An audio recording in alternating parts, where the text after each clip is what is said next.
se han dado muchos casos donde la persona es detenida, incluso deportada, ¿no? Entonces, sí se quejan muchas familias salvadoreñas que hemos tenido que han acudido, por ejemplo, a los grupos beta, y los grupos beta los llevan a la estación migratoria en vez de darles protección, ¿no? Entonces, bueno, creo que habría que pensar bien y, sobre todo, si se da acudir al INAMI o a la Comar, siempre que sea con acompañamiento de alguna otra entidad social, ¿no?, que pueda hacer este acompañamiento. Marta Villarreal nos habla de conocer edades y condiciones de cada miembro de la familia, también muy importante tener en cuenta que aquí estaríamos hablando, pues, de un hombre y una mujer de más de 30 años, niños, niñas desde los 17 hasta los 3, 4 años, una familia con muchas vulnerabilidades. Que una vez que se encuentran en territorio mexicano podrán optar por dos opciones: dirigirse a oficinas del Instituto Nacional de Migración y al programa Comar. En algunas ocasiones podrán hacerlo de forma ambulatoria, presentarán necesidades de renta, alimentación. Si los opta detenidos, llevarán un proceso un tanto largo detenidos. Otra es a través de ACNUR, orientándoles para el refugio. Cuando resuelva el caso, si les parece, retomo mucho de esta información. Blanca Rosa habla de que en la Ciudad de México está Cafemín, Cederec, que les pueden orientar en asilo, orientación jurídica, muy interesantes esos recursos. Rosa habla de, entiendo, casas del migrante, ¿no? Tienen una en El Salvador, otra en Tecumumán, ya en la frontera con Chiapas, y está la de Tapachula, si logran cruzar, es cierto. Son varias casas, además, todas de escalabrinianas. Ana Lilia dice que en Comar, en caso de no tener alojamiento, se les canaliza con ayuda de aliados, como entiendo que es el programa Casa Refugiados, aquí de la Ciudad de México, alternativas de alojamiento, atención psicológica. Así, de nuevo, un recurso muy interesante como es el PCR aquí en la Ciudad de México. Graciela nos habla de que para apoyarlos con albergues sería importante las casas de migrantes Calabrini y el Ejército de Salvación. Igualmente en Tijuana existen servicios de acompañamiento jurídico para solicitar asilo en Estados Unidos, como en Human Rights Border Project de Nicole Ramos, y también la Oficina de Defensa y Acceso a la Justicia de Espacio Migrante para acompañarles en su solicitud de protección internacional en México. Estos todos son recursos de Tijuana muy interesantes a anotar. Como les decía, cuanto más al norte mi información es más difusa, y creo que Graciela nos ayuda mucho a develar cuáles son los recursos en Tijuana. Perla López nos habla de la Secretaría del Migrante en Michoacán, podría asesorarlos para una mejor transición si van por ese territorio. Jorge Alberto Valadez pues habla de la comunidad de aprendizaje psicojurídica y Casas del Migrante. La comunidad de aprendizaje es más una red, pero evidentemente la comunidad de aprendizaje está Voces Mesoamericanas de San Cristóbal, la Diócesis de San Cristóbal, el Fray Matías de Tapachula, Médicos del Mundo de Tapachula, la 72 de Tenosique. Entonces, sí sería un buen recurso porque a partir de la comunidad se podría canalizar a entidades que estuvieran prestas a dar este apoyo, ¿no?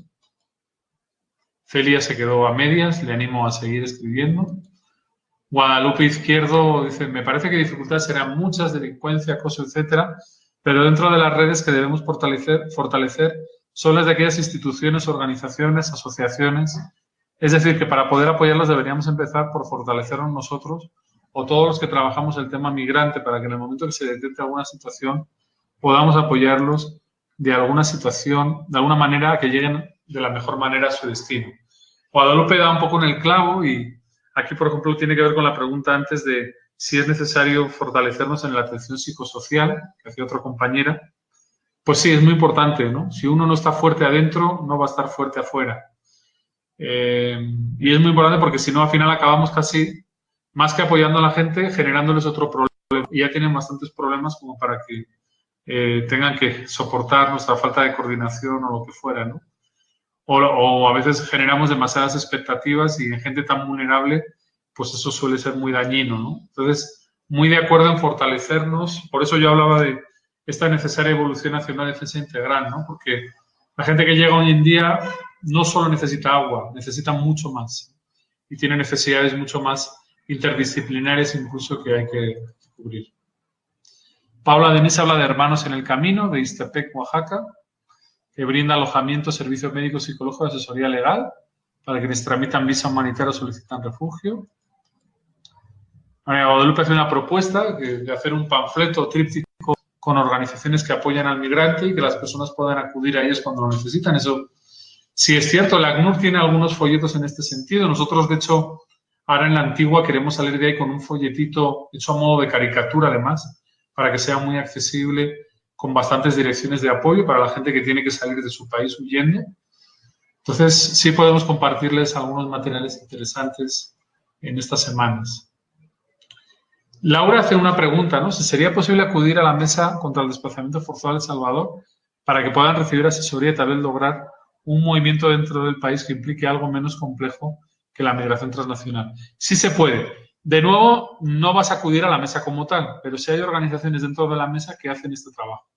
Entonces, claro que sí. De hecho, normalmente cuando nosotros coordinamos con gente de la mesa, es gente que primero se ha desplazado internamente y que cuando ya no ve condiciones de estar en El Salvador, se va. También, pues, El Salvador es un país, con todo mi cariño, muy pequeñito y la verdad que es difícil buscar una alternativa de huida interna, ¿no? Sin que las pandillas te reconozcan, ¿no? Entonces, pero bueno, sí, la mesa desde luego lo hace. De hecho, la mesa nació para atender el desplazamiento interno en El Salvador.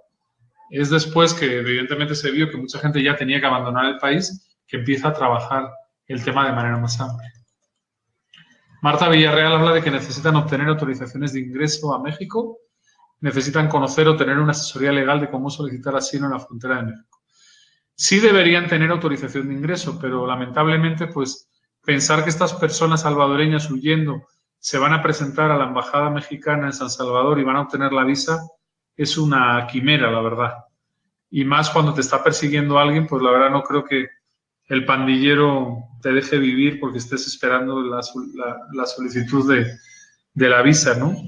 De hecho, ahora mismo las solicitudes de visa mexicana en El Salvador están muy complicadas. Hay personas incluso que prefieren sacar la visa norteamericana antes que la mexicana por la gran cantidad de documentos y requerimientos que solicitan. Entonces, sí estamos hablando más bien de personas que habría que asesorar en la frontera, ¿no? Tendrían que llegar hasta la frontera como pudieran, apoyándose en otras redes que hay en el camino para poder ir a buscarles a la frontera. Nosotros vamos a la frontera a buscar a la gente. Sabemos que esos 20 kilómetros que separan Tapachula o la frontera, sea Ciudad Hidalgo, sea Talismán, a Tapachula hay muchos controles y solemos ir a buscarles, por supuesto avisando a la autoridad, perfectamente identificados, trabajando de manera coordinada con el ayuntamiento de Suchiate, que es donde está ubicado la frontera, Ciudad Hidalgo. Entonces, de una manera coordinada, como digo, vamos a buscarles y hacemos que las personas puedan llegar sin riesgo de detención hasta Tapachula, La Comar, a pedir refugio. Entonces, son de estas redes que habría que estimular mucho en este caso, ¿no? Para ir dando protección a las personas. Ortega, articulación de sociedad civil, redes de albergues, comunidad, instituciones públicas importantes, casas del migrante, colectivos, asociaciones civiles como Más Sin Fronteras, CDH Fray Matías, etcétera, comisiones de derechos humanos para acompañamiento en medidas cautelares. Sí, eso es un espectro de actores que habría que tener muy en cuenta. Ivette pregunta, creo que es una pregunta, ¿qué tanto puede ayudar la Comisión Nacional de Derechos Humanos? A nosotros nos ha ayudado, por ejemplo, de cara a estos traslados, avisamos a la CNDH, no tanto para que nos acompañe, porque se da muchas veces en el momento, pero sí para que estén al tanto, ¿no? Y luego la autoridad no pueda detenernos bajo acusaciones falsas de tráfico de personas, ¿no? Pues en casos puntuales sí han estado apoyando, ¿no? Tomando algunas medidas cautelares también en personas en detención que están en situaciones muy vulnerables. Kaylin dice, exactamente, como organizaciones conocemos de esos mapas, pero el asunto es dónde y con quiénes los consigue la gente. Yo lo que les animaría sería a las organizaciones a buscar en Internet y a imprimir, porque la verdad que hay productos muy interesantes. Se han hecho, me acuerdo que PCS en su momento hizo el mapa de riesgo, en Guatemala hicieron un mapa de riesgo de Guatemala muy interesante y todo eso está en Internet y se puede imprimir desde ahí. Rocío Gisela habla de que igualmente es necesario conocer cuál es el perfil de los integrantes de las familias. Mencionaron que son, como digo, son 2 personas adultas, un hombre y una mujer, y de los 4 niños, estamos hablando de 2 niñas, una adolescente, otra niña, y lo mismo, un adolescente y un niño chiquito. Ese es como el perfil más habitual que nos encontramos. Para venir, que podrían permanecer en algún albergue y tramitar su visa humanitaria de refugio para después poder viajar a encontrar a su familiar. Eso es una opción interesante, de hecho legalmente sería la más viable, pero ¿qué ocurre? Que las personas tener que esperar casi 3 meses a la decisión, con el riesgo también a veces que si entran en el mismo sur de México, pensar que la pandilla puede llegar ahí, la precariedad económica, laboral, la falta de programas de integración local que hay, hace que la gente pues se desespere, ¿no? Y quiera ir cuanto antes hasta el norte por seguridad. Entonces sí suele ser difícil que la gente aguante, pero desde luego habría que intentarlo. Ross nos habla de lograr el apoyo de organizaciones como Sin Fronteras, también muy importante en la Ciudad de México. También dice que la familia no tiene el conocimiento de la cultura mexicana y se encontrará con posibilidad de deportación, sin duda. Son una familia muy expuesta a la deportación, ¿no? A sufrir el hostigamiento de los agentes de migración mexicanos para ser deportados, ¿no? Entonces hay, como digo de nuevo, el acompañamiento de otras entidades de respaldo es muy importante. Claudia Patricia hace una propuesta de que sería una app que integre todos los datos de las redes de apoyo, sin duda. Eso alguien con mucho conocimiento tecnológico podría hacer algo muy interesante. Algún mapa interactivo. A veces hemos hecho esto nosotros en una aplicación que se llama Story Map y seguramente hay aplicaciones más avanzadas para hacer este tipo de trabajo. María Laura dice, les confieso, es probable que de menos pensar por lo que pasa. Estoy de acuerdo en promover la mayor dirección posible, eso.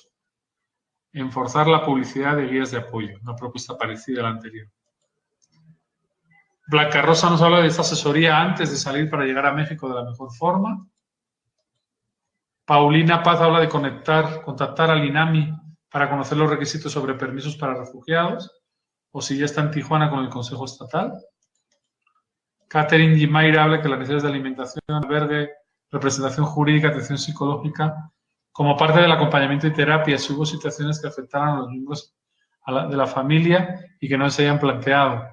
El área psicológica hace la detección en muchos casos, problemas que se encuentran, violación a sus derechos humanos, violencia a ser víctimas de delito, xenofobia, exclusión, encontrar a miembros de los grupos que le amenazaron, perder sus documentos, cosas y dinero en el camino.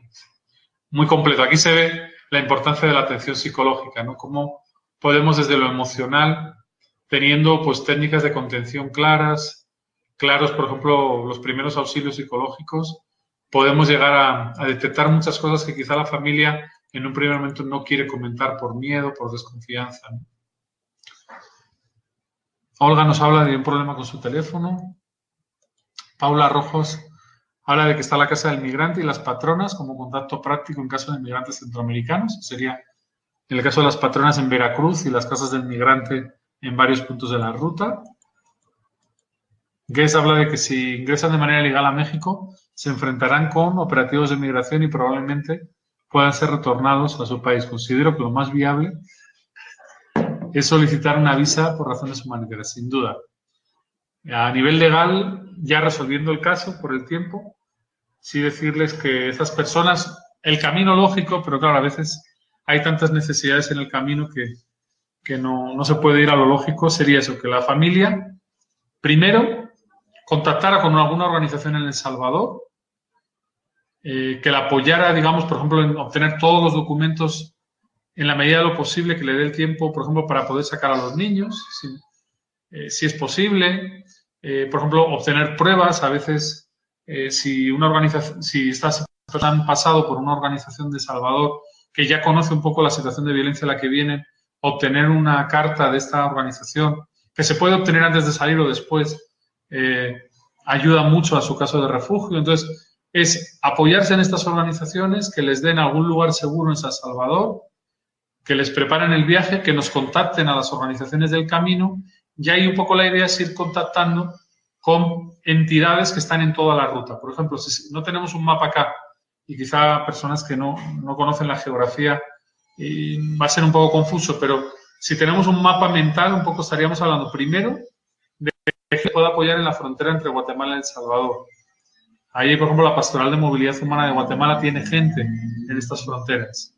Después está la ciudad de Guatemala, donde la misma pastoral o los escalabrinianos tienen la Casa del Migrante en la zona 1 de la capital. para poder tomar un descanso. Después está el viaje hasta Tecunumán, en la frontera ya con México.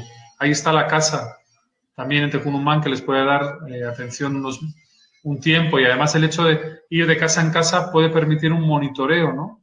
Por teléfono, por ejemplo, de salieron, llegaron, cómo va toda la situación, ¿no? Incluso hay momentos en los que si la familia es muy vulnerable, me consta que se hacen algunos acompañamientos, ¿no? Ya en el caso de Tecunumán, ahí es cuestión de coordinarse con nosotros en Tapachula para que nosotros los esperemos del otro lado del río, poder recibirles, poder contactar con la oficina del ayuntamiento. Les decía que ya manda un oficio a Comar avisando que estas personas han entrado irregularmente porque necesitan solicitar refugio en México. Eso es un eximente de cualquier tipo de sanción. Nosotros les acompañamos hasta Tapachula, les llevamos a la Comar para que formalicen su solicitud de refugio. Se le da además previamente la orientación jurídica y emocional para que puedan hacer la solicitud en mejor condición. Y a partir de ahí se les busca un albergue para que puedan estar. Normalmente no suelen quedarse mucho en los albergues por razones de seguridad, pero ahí pues se trata de hacer un trabajo de red para que conozcan a otras personas o familias que están en la misma situación y que, como digo, estas personas pues pueden incluso rentar un cuarto entre ellas mientras esperan la decisión de Comar. Ahí viene en este tramo de la decisión de Comar mucho esta labor de apoyo emocional, ¿no? Es decir, cuidado con seguir caminos a Tijuana. La constancia, el pedir refugio en México solo les permite estar en el estado de Chiapas.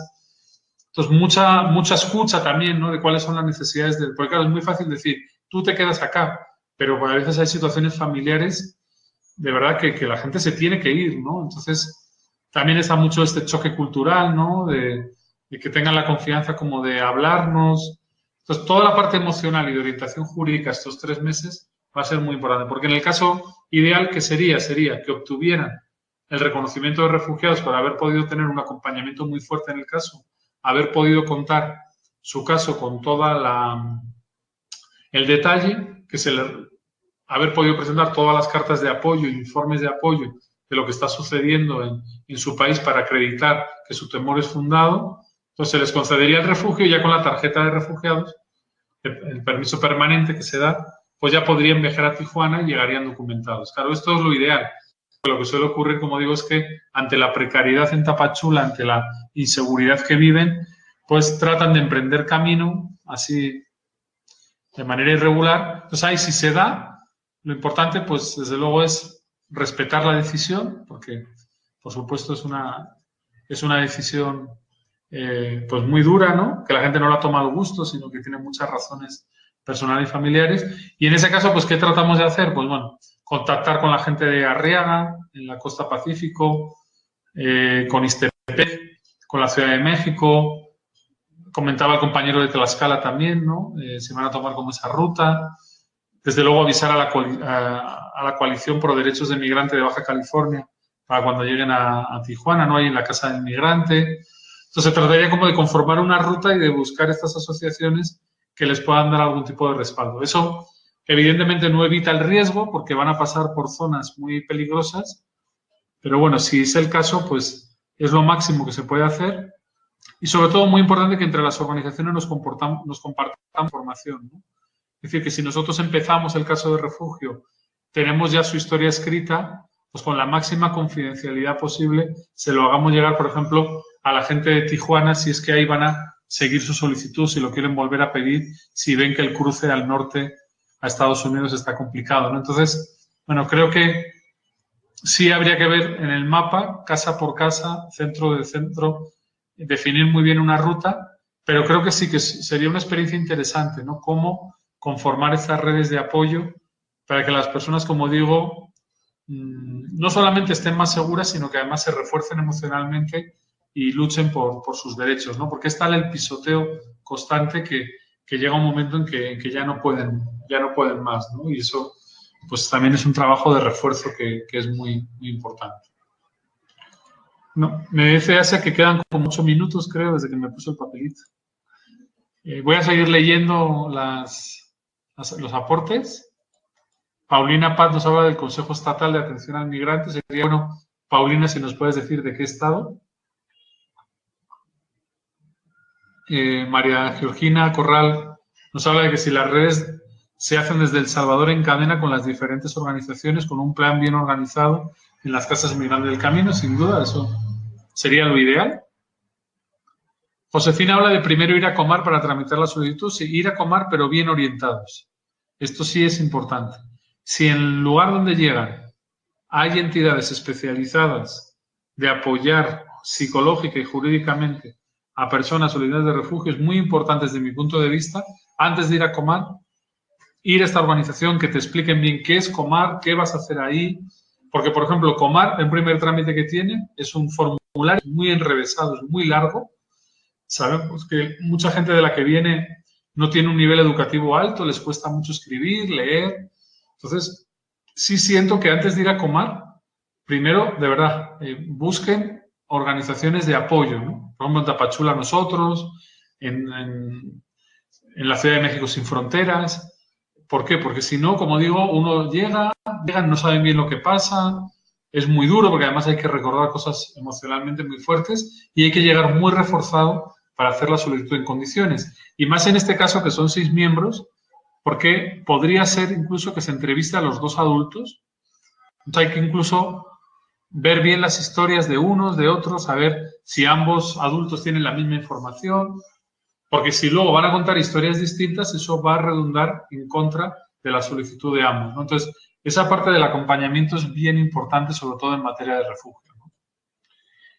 Jorge Alberto, pues comenta lo que habíamos dicho, que en estos casos es necesario crear su ruta de llegada segura de San Miguel a Tijuana, estableciendo los vínculos con las diferentes instancias.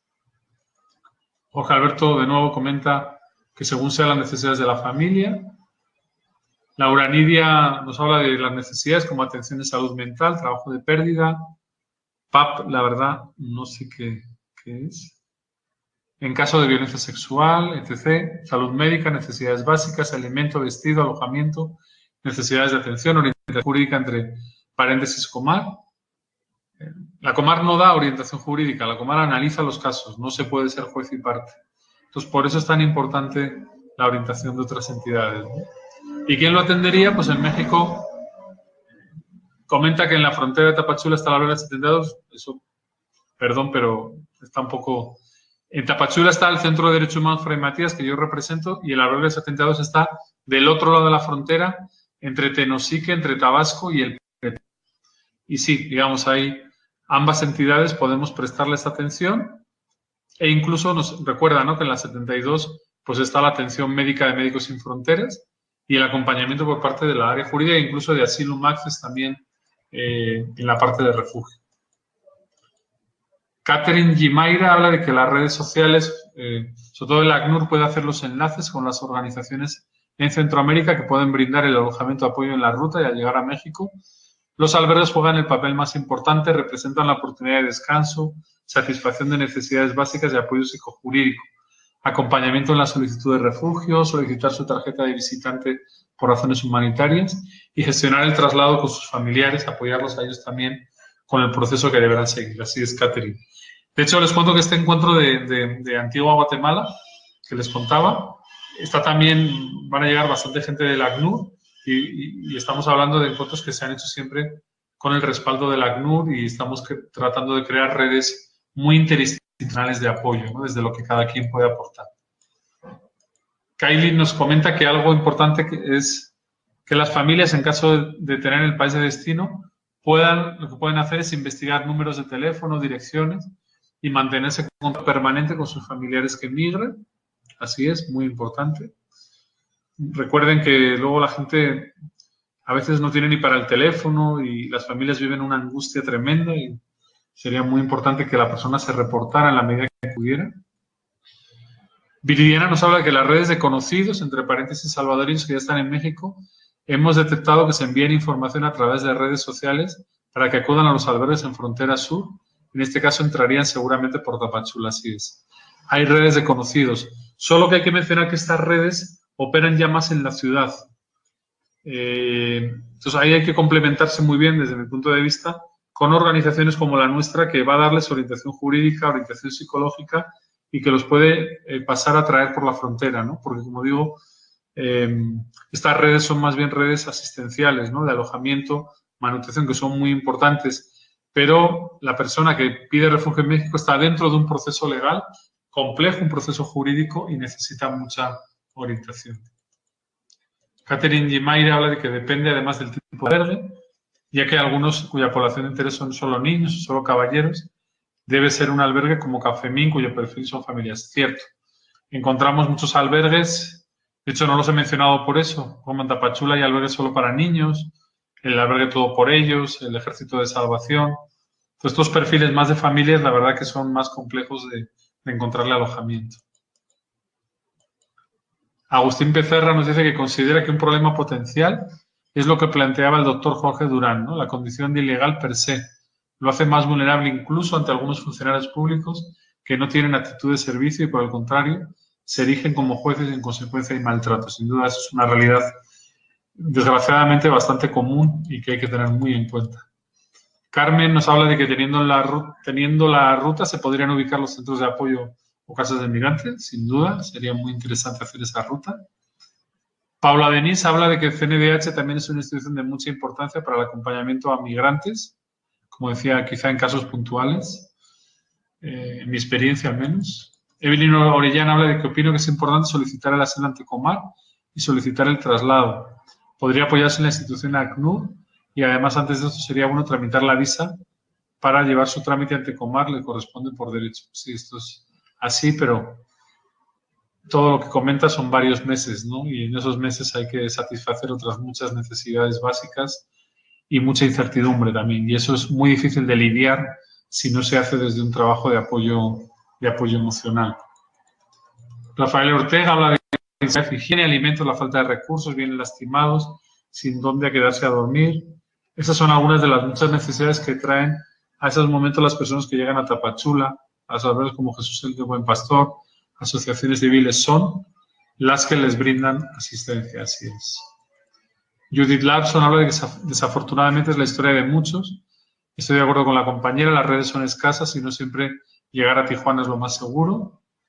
Abril Magana habla de que antes de salir podrían preguntar en su iglesia de San Miguel si ellos los podrían llegar en su camino a los diferentes albergues que están vinculados con ellos y dejar una persona con conocimiento de su viaje para irlo documentando a la medida de sus posibilidades para llegar a un registro.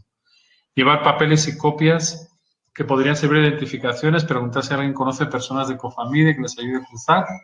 Y en Guatemala buscar PMH, Menamig, continuar su cruce a México, mandar enlace a Diego Lorente, a Fray Matías, por favor.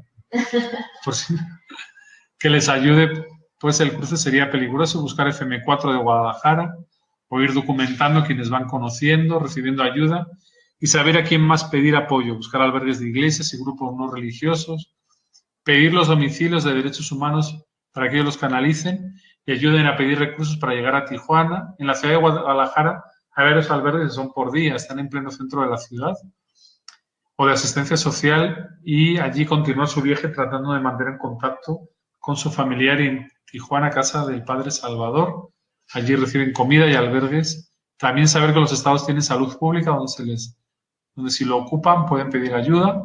Solo conozco los del Hospital Civil de Guadalajara y Tijuana. Aquí hay una cosa interesante, y quizá con esto no sé si terminar, porque ya son muchas cosas, que dice Abril, y les agradezco mucho de verdad todos sus comentarios, son interesantes. Como ven, todo esto que comenta Abril es muchísimo, pero es que realmente es lo que hay que hacer.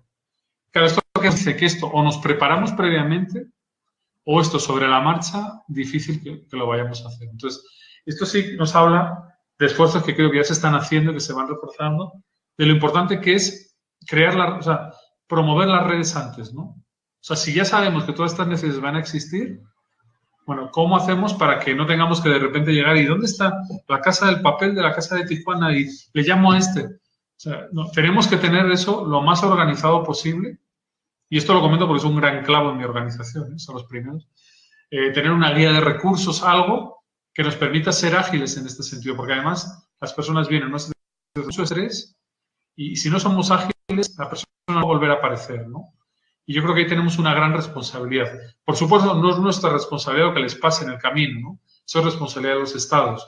Pero creo que sí que si tuviéramos esa información más organizada, rutas más claras, responderíamos antes, y yo creo que eso es una de las claves de las redes, ¿no? hacer esas redes y ya con la confianza, ya conociéndonos, yo creo que ahí también podríamos aspirar a hacer redes pues, mucho más de incidencia política, de incidencia legislativa, que también se necesita mucho. Sí. Pues, no sé si seguir, es que sí, son las 8. Sí. Bueno, me parece que aquí vamos a cortar la sesión. Una gran disculpa porque sé que son un grupo muy participativo y... Demasiado. y pues sus aportaciones son sumamente enriquecedoras tanto para Diego, para mí, como para el resto del grupo. Desafortunadamente tenemos que terminar puntualmente, así como pedimos comenzar puntualmente. ¿Vale? ¿Sí me escuchan?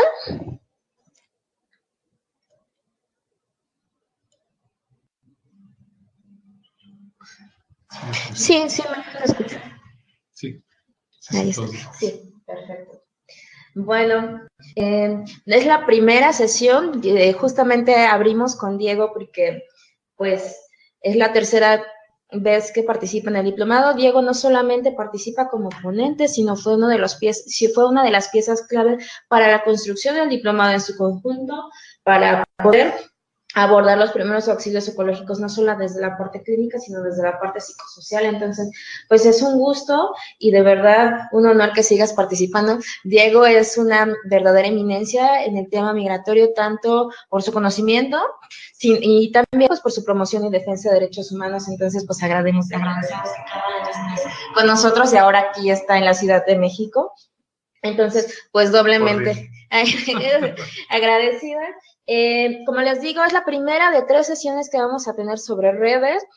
Como Diego decía, esta sesión no es redes en Estados Unidos, vamos a tener una sesión específica para redes en Estados Unidos. Esta sesión... Con Ángela Zambrano, ¿verdad? Esta sesión es el 28 de agosto.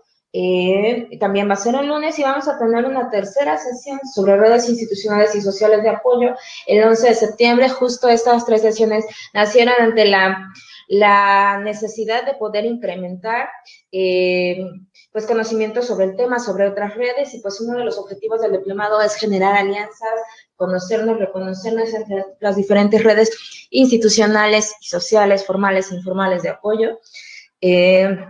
Les adelanto, una de las tareas de esta semana que les van a estar llegando mañana por la mañana es construir entre todas las personas que estamos en el diplomado, construir un directorio de redes, justamente poder compartir información sobre nuestras instituciones y sobre otras instituciones de apoyo y defensa a personas migrantes, refugiadas y desplazadas. Entonces, justo porque veía que había algunas aportaciones en donde decían que era buena idea, pues, construir un directorio sobre diferentes redes. Bueno, justo va a ser una de las tareas de esta semana.